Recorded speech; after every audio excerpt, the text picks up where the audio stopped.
Biz seriallarımızda və filmlərimizdə oynanılacaq olan obrazlara hazırlığı aktyorlar üçün necə edə bilərik ki, daha yaxşı olsun və tamaşaçıya daha keyfiyyətli oyun göstərə bilsinlər? Rejissoru başa düşürəm, gündəlik olaraq onun o vaxtı yoxdur ki, onlarla tam olaraq istədiyini ala bilsin.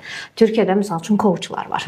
Davamlı olaraq aktyorlarla işləyirlər, hisslərin ötürülməsi, hansı hissdir. Yəni bunların üzərində işləyirlər, oyunu göstərmə.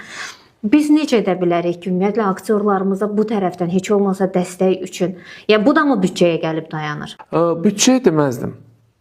Birincisi məncə rejissor və filmin produkt kimi təqdim edən insanlar birinci özləri bilməlidirlər ki, nə çəkirlər. Ən birinci buradan başlamaq lazımdır.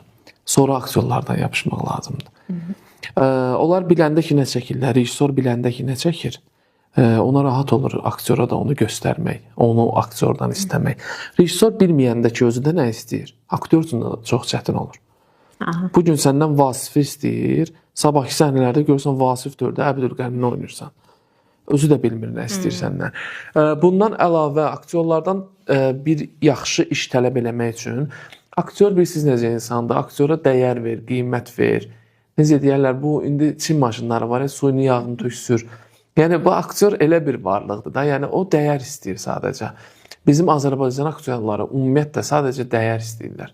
Onsuz da bilirlər ki, yəni bizim arzusunda olduğumuz maddiyatımız olmur, o maddi problemlərimiz həmişə var. Ona görə dəyər istəyir o.